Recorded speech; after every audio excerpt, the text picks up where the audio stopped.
장로님이 너무 바쁘신데요. 찬양도 하셔야 되고 사회도 보셔야 되고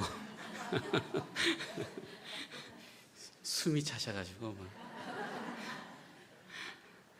근데 참 성가대를 보니까요 참 아름답습니다. 특별히 저 뒤쪽에 앉아 계신 우리 장로님들 대단하신데요. 어떻게 장로님 저 자리에 앉아 계시죠?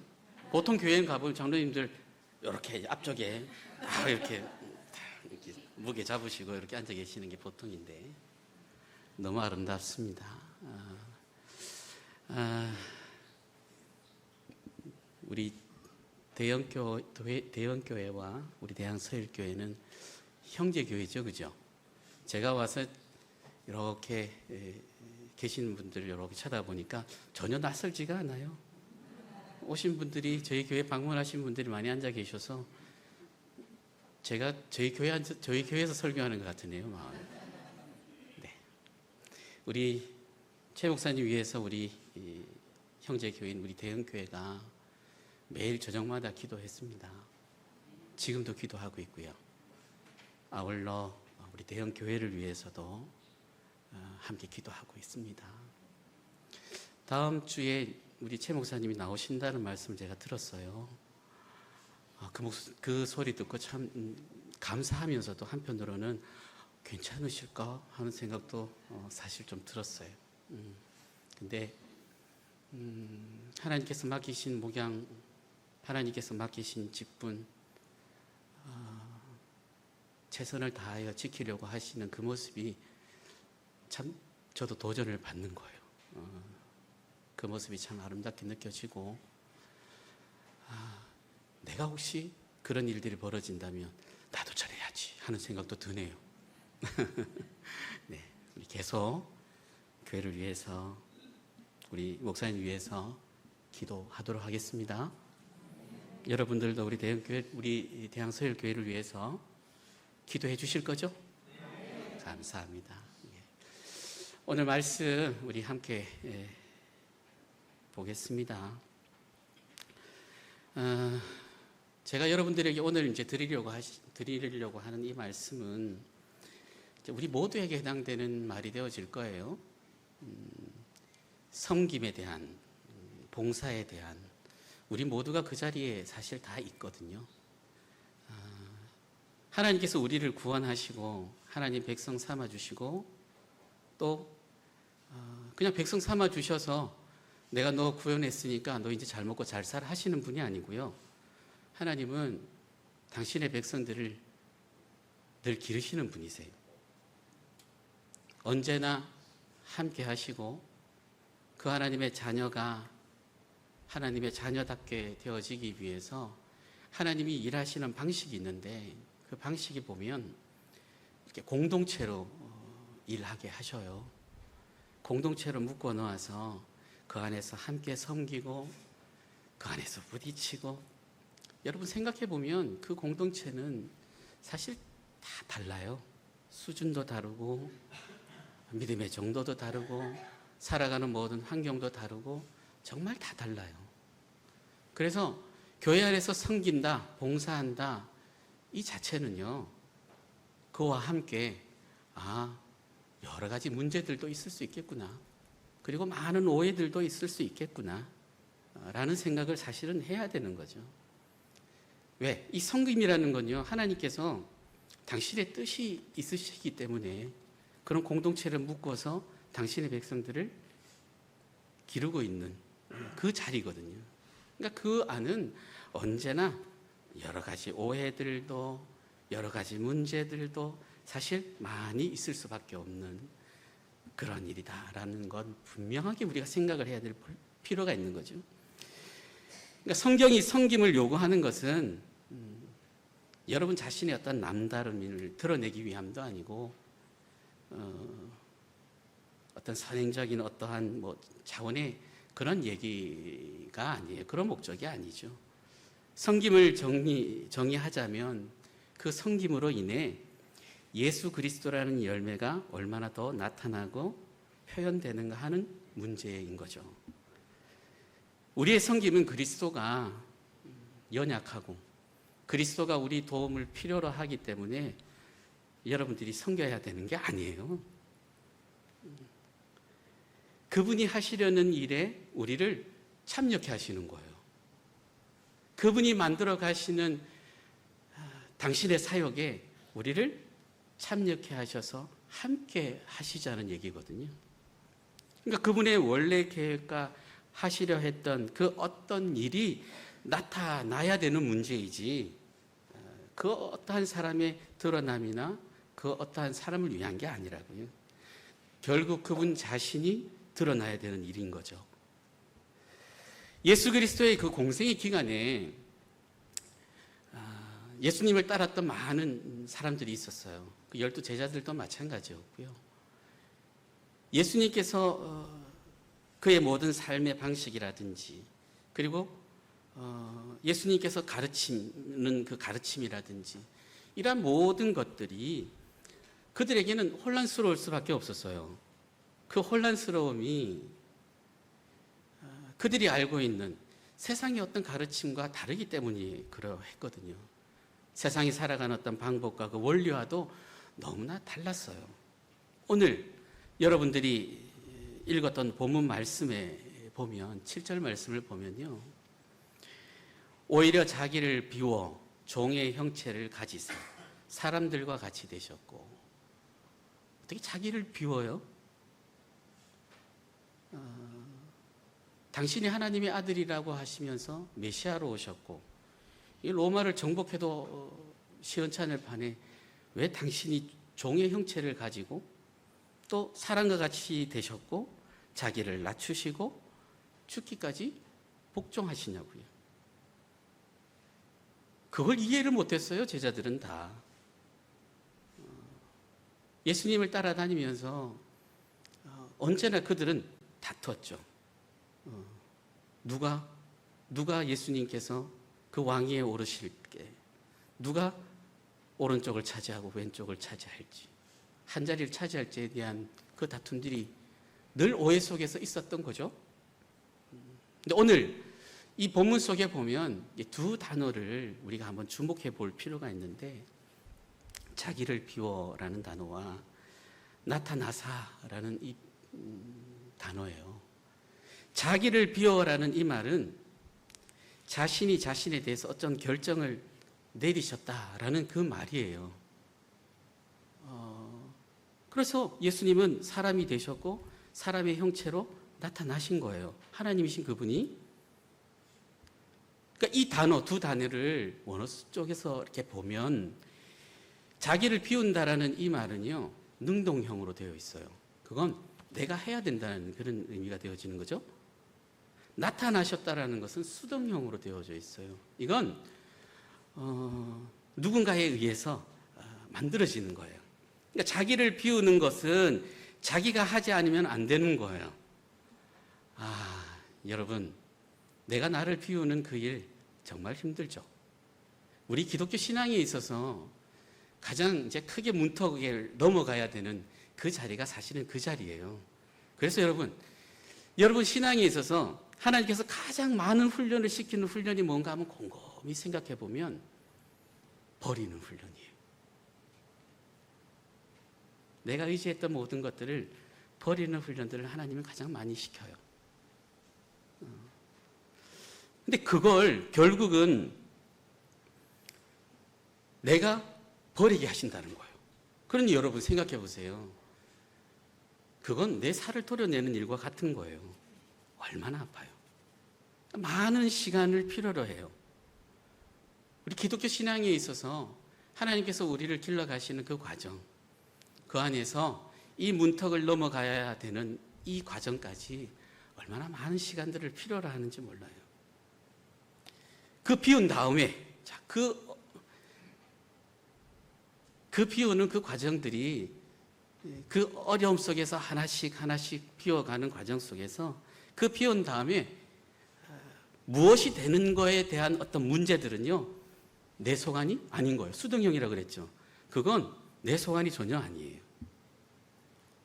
나의 몸, 나의 존재를 사용하고 주장하는 그 주권을 하나님께 이양하는 데까지는 내가 이 신앙 안에서 훈련받고 버려지고 함께 부딪히고 공동체 안에서 묶여진 그 속에서 서로 부딪히면서 이렇게 나를 비워가고 나를 이렇게 비워가는 그 훈련들, 그렇게 해서 내 주권을 하나님 앞에 이양하는 데까지, 이것은 내가 어떻게 해야 되는 일인 거야.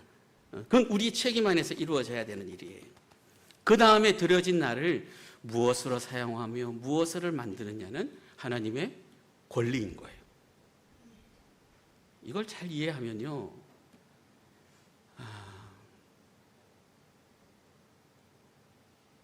내가 직분 맡은 거에서 맡지 못했다는 것으로 막 아파하고 그런 일이 사실은 없어져요.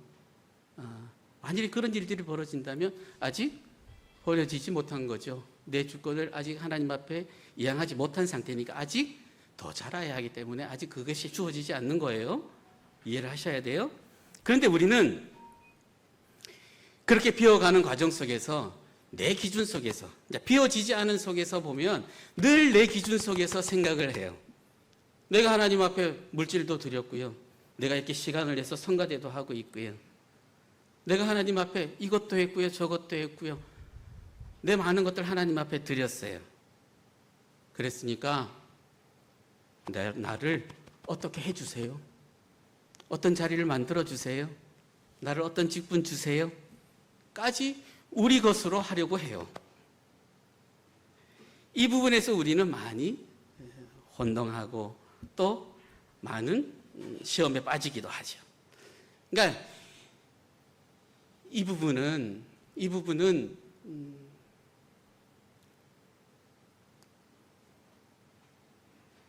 여러분들이 고통 속에서 힘들어함 속에서 온전히 내어줘야 되는 그 모든 일들은 시간을 필요로 하고 하나님께서 그 시간들을 기다려주고 계신다라는 사실, 이 부분을 이해하지 못하면 신앙생활에 있어서 도대체 나의 할 일이 뭐고 우리의 책임이 어디까지이고 하는 모든 일들에 있어서 큰 혼란을 겪게 되어진다는 것이죠. 예수님은 이렇게 말씀하셨어요. 아무든지 나를 따라오려거든 자기를 부인하고 자기 십자가를 지고 나를 쫓으라 말씀하셨어요. 이 말씀이 어디서 나온 거죠? 베드로가 마태복음 16장 16절에서 주는 그리스도시요 살아계신 하나님의 아들이십니다라는 그 고백 이후에, 그렇죠? 예수님께서 당신이 죽으셔야 됨을 알리시는, 그때 뭐라 그러죠? 베드로가 그런 일이 있을 수 없어요. 내가 절대로 그런 일이 있도록 만들지 않을 거예요.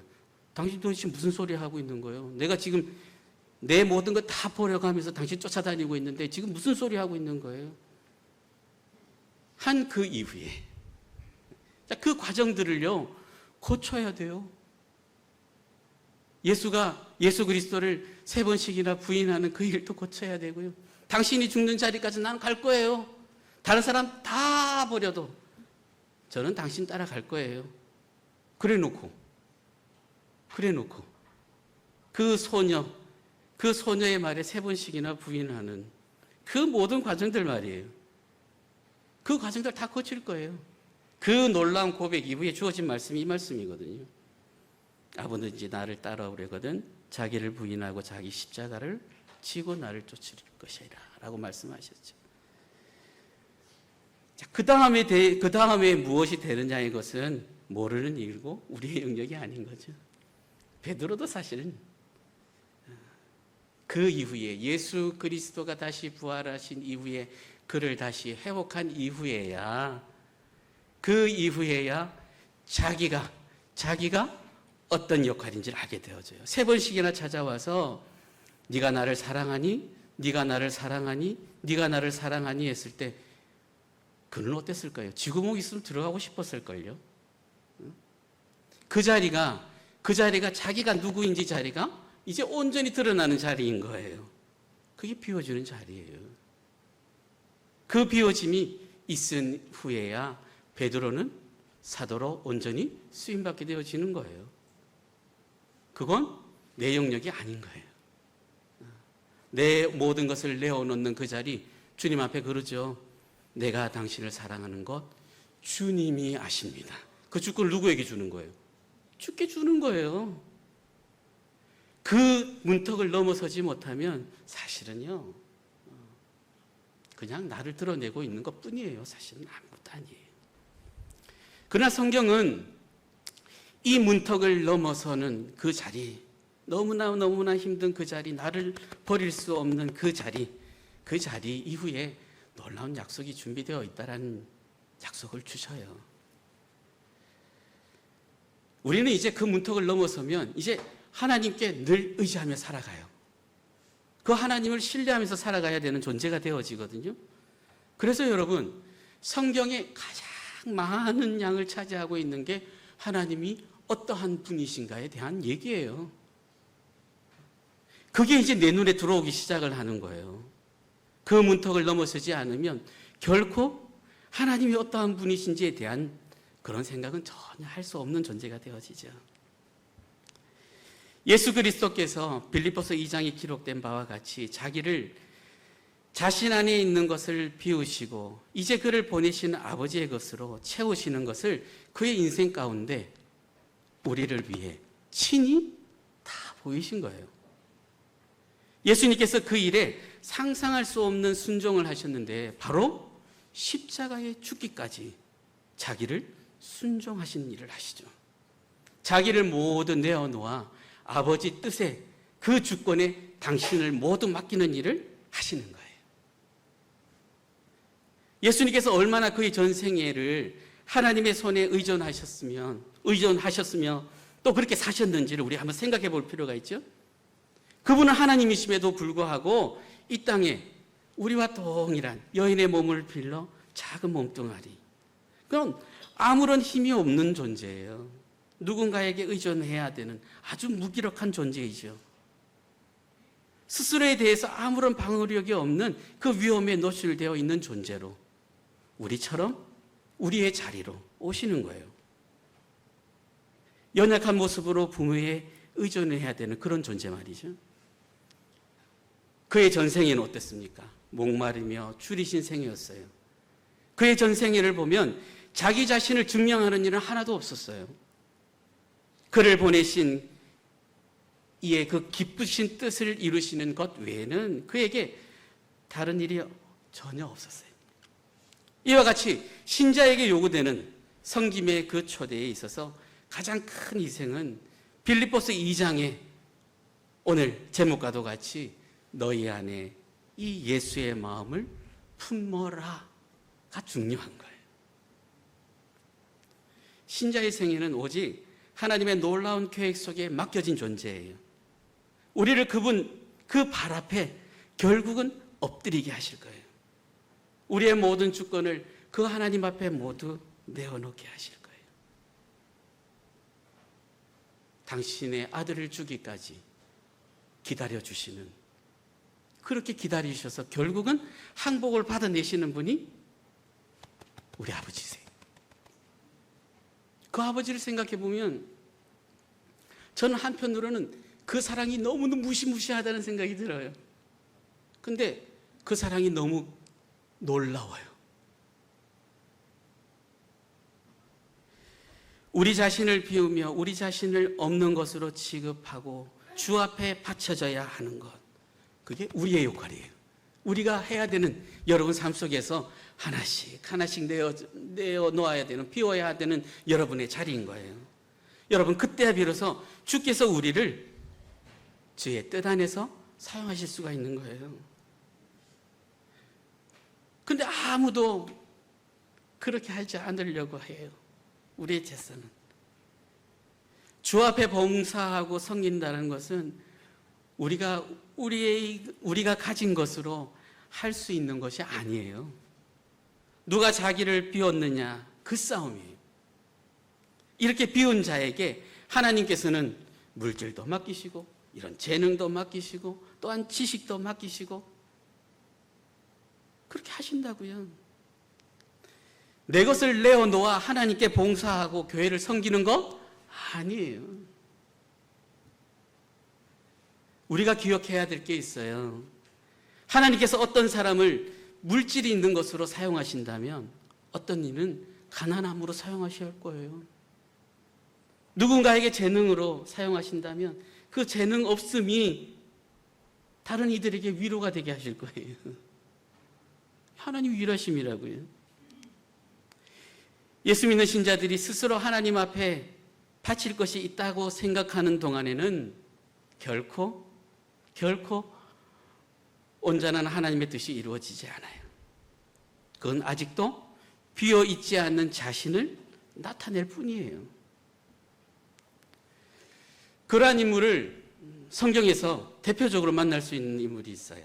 사울이에요. 사무엘상 15장을 보면 아말렉과의 전쟁에서 사무엘 선지자가 사울에게 모두 다 멸하라고 했어요. 진멸하고 돌아오라고 했어요. 볼까요? 3절을 보면 지금 가서 아말렉을 쳐서 그들의 모든 소유를 남기지 말고 진멸하되 남녀와 소아와 젖 먹는 아이와 우양과 낙타와 나귀를 죽이라 하셨나이다 하니 8절을 보면 어떻게 했는지 보세요. 아말렉 사람의 왕 아각을 사로잡고 칼날로 그의 모든 백성을 진멸하였으되 사울과 백성이 아각과 그의 양과 소의 가장 좋은 것 또는 기름진 것과 어린 양과 모든 좋은 것을 남기고 진멸하기를 즐겨 아니하고 가치 없고 하찮은 것은 진멸하니라. 사울왕은 하나님의 명령을 어기고 좋은 것, 기름진 것을 남겨놓아요. 이에 사무엘은 격노하죠. 왜 그런 짓을 했어요? 사울에게 묻자 사울이 이렇게 대답해요. 15절을 보면 사울이 이르되 이것은 무리가 아말렉 사람에게서 끌어온 것인데 백성이 당신의 하나님 여호와께 제사하려 하여 양들과 소들 중에서 가장 좋은 것을 남기며 그 외의 것은 우리가 진멸하였나이다 하는지라. 사울은 하나님께 제사하기 위해서 하나님께 바치기 위해서 좋은 것들을 남겨왔다 그래요. 사무엘이 사울에게 그래서 당신은 버림을 받게 되어질 거예요 라고 얘기를 해요. 22절입니다. 사무엘이 이르되 여호와께서 번제와 다른 제사를 그의 목소리를 청종하는 것을 좋아하신 같이 좋아하시겠나이까. 순종이 제사보다 낫고 듣는 것이 순장의 기름보다 나으니 이는 거역하는 것은 점치는 죄와 같고 완고한 것은 사신 우상에 절하는 죄와 같음이라. 왕이 여호와의 말씀을 버렸으므로 여호와께서도 왕을 버려 왕이 되지 못하게 하셨나이다. 우리가 가지고 있는 것을 하나님 위에 바치는 것이 섬김이라고 생각하지 말라는 거예요. 물론 그것으로 사울처럼 진심을 표현할 수는 있을지 모르겠어요. 그러나 그것이 하나님의 일을 만드는 방법이 되거나 주님께서 요구하시는 것이 아니라는 사실이죠. 주님께서 요구하시는 건 뭘까요? 주권이에요. 우리의 주권을 당신께 이양하라는 거예요. 여러분, 탕자의 비유에서요, 둘째 아들은 내 것을 주장해요. 아버지가 죽지 않았는데도 불구하고 내 것을 달라고 해요. 그 내 것을 받아. 그 아버지는 그걸 줘요. 주면 어찌 될지 뻔한데, 근데 그 아들에게 줘요. 네 거 가지고 가봐 그럼. 가져와서 허랑방탕 써요. 결국은 유대인들은 결코 돼지우리를 칠 수 없거든요. 먹을 것이 없어 돼지우리를 치는 곳에 가서 돼지를 주는 지엄 열매조차도 먹기 힘든 지경이 되어 아버지를 기억하죠. 그 자리가 이제 그 문턱에 넘어서는 그 비움의 자리가 되어지거든요. 그 아버지를 기억해요. 그리고 다시 돌아올 때는 아버지께 그렇게 얘기해요. 아들이라 칭함을 감당치 못하겠사오니 품꾼의 하나로 여기소서 해요. 내 거 내놓으세요 하고 주장했던 자기의 주권이 지금 그 주권이 누구에게 이양되고 있는 거예요? 아버지에게. 아버지에게 이양되고 있는 거예요. 우리 모두는 하나님 앞에 주십시오 하죠. 결국 이 말은 무슨 얘기예요? 세상에서 내가 잘 먹고 잘 살겠다는 얘기죠. 하나님께서는 주셔요. 결국은 그것이 지엄 열매를 먹게 되어진다는 것을 알게 하시죠.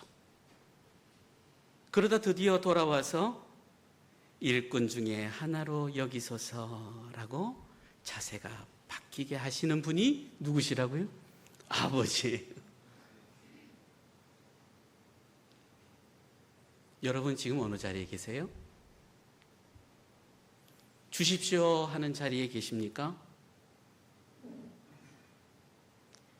주님이 마치 부족한 분처럼 내가 가진 것으로 나를 증명하기 위해서 그 자리에 계시는 분이십니까?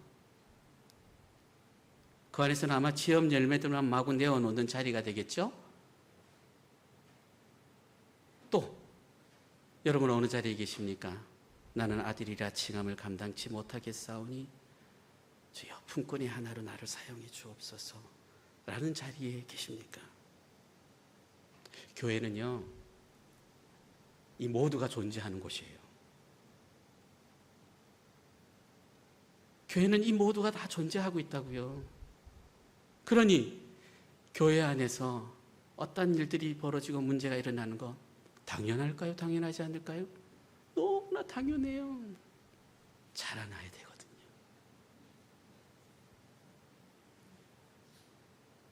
그래서 하나님은 공동체 안에서 일하신다고 했잖아요. 그 공동체 안에는 항상 앞선 자가 있어요. 그 앞선 자의 역할이 그래서 정말 중요해요. 예수님께서 이 땅에 오셔서 당신이 친히 섬김의 본을 보이신 것과 같이 그 공동체 안에서 세워진 그 앞선 자가 그 역할을 해줘야 돼요. 앞선 자가 그 역할을 못하면 그 공동체는 삐걱될 수밖에 없어요. 그러면 끝이라고요? 아니요. 거기서 또 배워요. 거기서 배워요. 그 앞선 자가 어떤 모습을 보이는지 또 대표적인 한 인물을 우리가 한번 볼까요? 바울이에요. 바울이 고린도전서 9장을 보면 이렇게 얘기를 해요. 19절부터 보면요. 내가 모든 사람에게서 자유로우나 스스로 모든 사람에게 종이 된 것은 더 많은 사람을 얻고자 함이라. 유대인들에게 내가 유대인과 같이 된 것은 유대인들을 얻고자 함이요. 율법 아래에 있는 자들에게는 내가 율법 아래에 있지 아니하나 율법 아래에 있는 자 같이 된 것은 율법 아래에 있는 자들을 얻고자 함이요. 율법 없는 자에게는 내가 하나님께는 율법 없는 자가 아니오 도리어 그리스도의 율법 아래에 있는 자이나 율법 없는 자와 같이 된 것은 율법 없는 자들을 얻고자 함이라.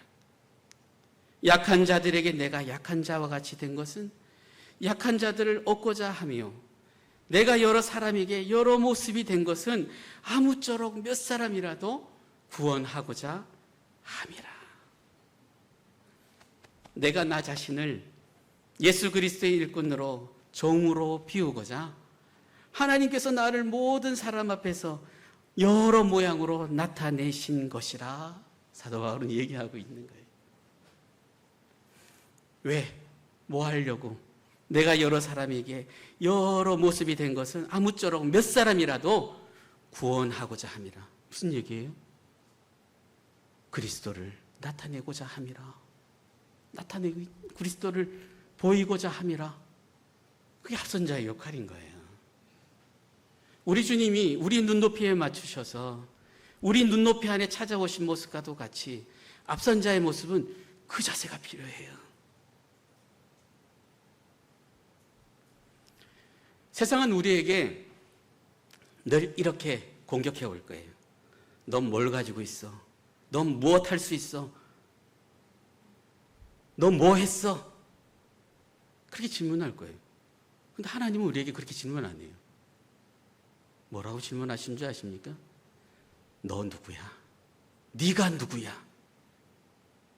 네가 지금 그 자리에 너 혼자 있어? 아니면 그리스도의 종으로, 그리스도와 함께 그리스도의 종으로 있어? 그 질문만 하세요. 여러분에게 이 질문에 어떤 게 관심이 있으세요? 세상에서 도전하는 이것이 관심이 있으세요? 그러면 여러분 지금 자리는 이 자리에 있는 거예요. 네가 누구야? 라는 그 질문에 관심이 있으세요? 그러면 여러분은 이미 비워져 가고 있는 거예요. 섬김의 자리에 이미 여러분들은 들어와 있는 거예요. 그렇게 주님은 자라게 하세요, 우리 모두를.